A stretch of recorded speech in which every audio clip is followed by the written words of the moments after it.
కుర్చీలు బెంచీలు వెంటనే తీసేయాలి. బెల్ట్ షాపులపై కఠిన చర్యలు వెంటనే తీసుకోవాలి. బెల్ట్ షాప్ మద్యం షాపులపై చర్యలు వెంటనే తీసుకోవాలి. మద్యం షాపులపై చర్యలు వెంటనే తీసుకోవాలి.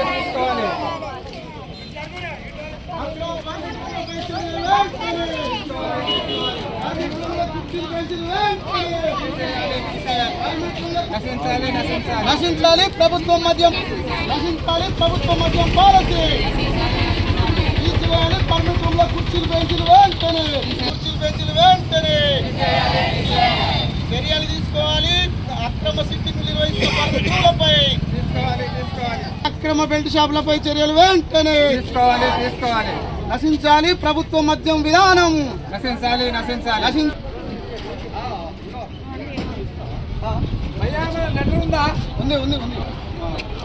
అదే పిలిపియాలి. ప్రభుత్వం మద్యం పాలసీలు నశించాలి. ప్రభుత్వం మద్యం పాలసీ తీసుకోవాలి వెంటనే. ఎత్తివేయాలి పర్మిట్ రూముల్లో ఉన్న కుర్చీలు బెంచీలు వెంటనే.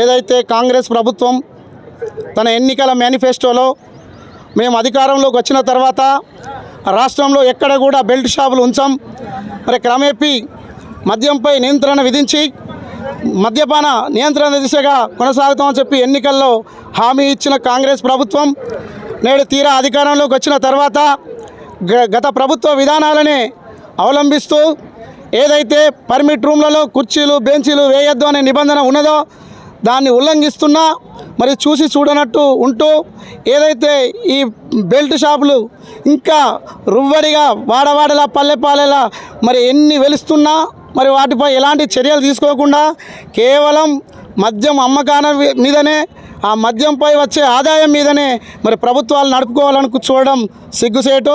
ఒక్కసారి కాంగ్రెస్ నాయకులారా ఆలోచన చేయండి. మీ ప్రభుత్వ విధానం ఏమిటి? ఈ ఎక్సైజ్ పాలసీ మీద, ఈ మద్యం అమ్మకాల మీద మీ విధానం ఏందో స్పష్టంగా తెలియజేయాలి. మీరు ఎన్నికల ముందు ఏం మాట్లాడారు, ఇప్పుడు ఏ విధంగా వ్యవహరిస్తుర్రు? కేవలం మద్యం పాలసీ మీదనే ప్రభుత్వాన్ని నడపాలనుకుంటున్నారా?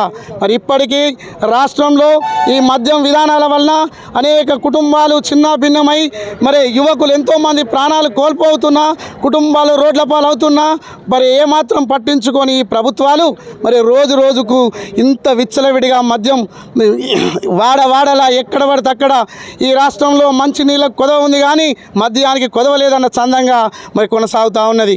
ఏదైతే మద్యం వ్యాపారులంతా కూడా ఒక సిండికేట్గా ఏర్పడి మరి వారు నెల ఎక్సైజ్ ఆఫీసర్లకు మేము ముడుపులు ఇస్తున్నాం, మా ఇష్టాను రీతిలో మేము వ్యాపారం కొనసాగిస్తాం, మేము ప్రభుత్వం నుంచి లైసెన్సులు పొంది ఉన్నామని చెప్పి ఒక రుబాబుతోని ఒక వాళ్ళు ఆ వ్యాపారులంతా కూడా కూడి ఒక సిండికేట్గా తయారై మరి ఏదైతే పర్మిట్ రూమ్లలో మరి నిలబడి తాగిపోవాలి, అక్కడ నాన్ వెజ్ తినుబండారాలు అమ్మకూడదు, ఆ ప్లాస్టిక్ గ్లాసులు నిషేధం, మరి ఆ కుర్చీలు బెంచీలు వేసి అక్కడే కూర్చుండేటట్టు మరి ఉంచకూడదని నిబంధనలు అన్నిటి కూడా తుంగలో దొక్కుతూ ఏదైతే ప్రభుత్వ అండదండలతోని ఆ వ్యాపారులు ఇంత విచ్చలవిడిగా వ్యాపారం చేస్తుంది. దీనికి ప్రధాన కారణం ప్రభుత్వ నిబంధనలు మరి కఠినంగా వాళ్ళు ఇంప్లిమెంట్ అయ్యేటట్టు చూడకపోవడమే.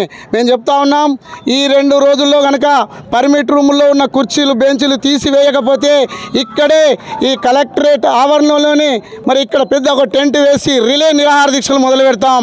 రాష్ట్రంలో ఈ కాంగ్రెస్ ప్రభుత్వం అవలంబిస్తున్న మద్యం పాలసీ మీద ఈ ఉద్యమాల గడ్డ, ఈ సిరిసిల్ల గడ్డ మీద నుంచే ఒక మరో ఉద్యమానికి పునాది రాయి వేస్తున్నామని చెప్పి ఈ సందర్భంగా హెచ్చరిస్తున్నాం. రాష్ట్ర వ్యాప్తంగా ఉన్న మా POW స్త్రీ సంఘటన మహిళా సంఘాల కార్యకర్తలందరినీ కూడా పోగేసి ఈరోజు మేము ఒక వీధి నుంచే రావచ్చు. రాబోయే రోజుల్లో పట్టణం అంతా మరి రాజన్న సిరిసిల్ల జిల్లాలోని ప్రతి గల్లీ గడప నుంచి కూడా అందరి మహిళా మనులను ఇక్కడ సమీకరించి ప్రభుత్వంపై పెద్ద ఎత్తున పోరాటం సాగిస్తామని చెప్పి హెచ్చరిస్తూ ఉన్నాం.